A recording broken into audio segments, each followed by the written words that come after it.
Okay, you don't know this, but this is really take two. I'm going to try this again. We have, I want to show you a work kinetic energy problem that maybe is a little different. Of course, we're using a ramp again. And then we have a 40 Newton crate at rest. Now it slides down a ramp, and both of them are wood. The ramp is 6 meters long. It has an angle of 30 degrees with the horizontal.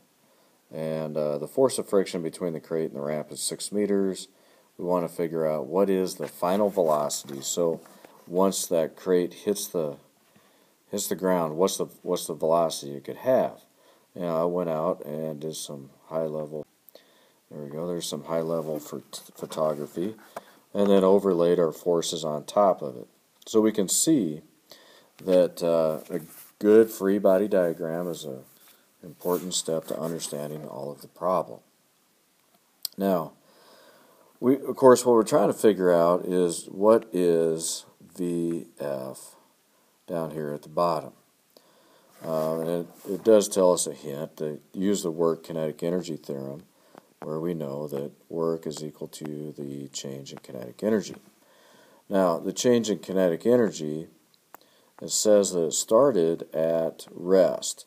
So we're going to have some kind of final kinetic energy at the base of that ramp, but there will be no initial kinetic energy. So we can pretty much X that one out. We know that's not going to happen.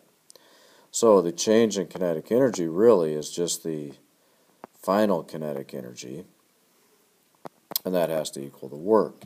So I think the way to attack this, we don't know what the velocity is. We're going to have to find that. So we know kinetic energy is mass times velocity squared. We're going to have to find velocity. We're going to have to find then work. Well, I think the way to attack this would be knowing that work times distance, or change in x, is going to be helpful. All right, so our force, it has to be the net force in the direction of the work being done. Well, the ramp is sliding down the ramp, or the crate is running down the ramp like this. So we need to be able to figure out what our net force is. It looks like we're going to have one right here. That would be the 40 times the sine of 30 degrees.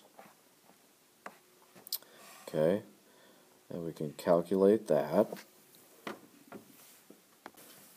Okay, and that's going to be 20 newtons. I don't have a nice little pop-up calculator like Khan Academy. We're kind of low-tech here.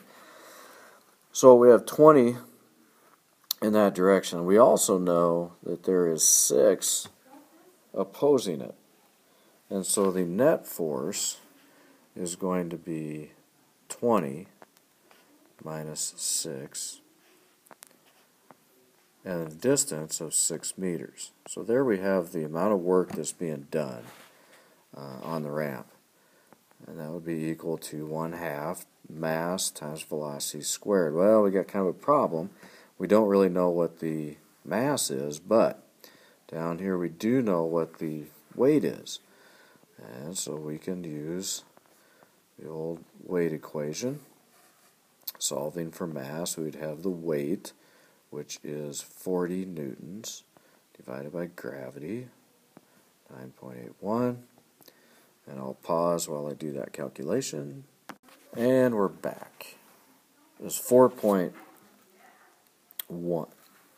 Yeah, about 4.1 approximately kilograms. Okay, so we're going to take that and throw it up here into the kinetic energy equation, and now we know everything except for velocity squared. So, reducing here a little bit, we'd have 14 times 6 equals half of 4.1 would be 2.05 v squared. So v is going to be the square root of, let's see, 14 times 7 is 84 divided by 2.05, and so VF, I'll do some calculation. Okay, calculator still works. 6.4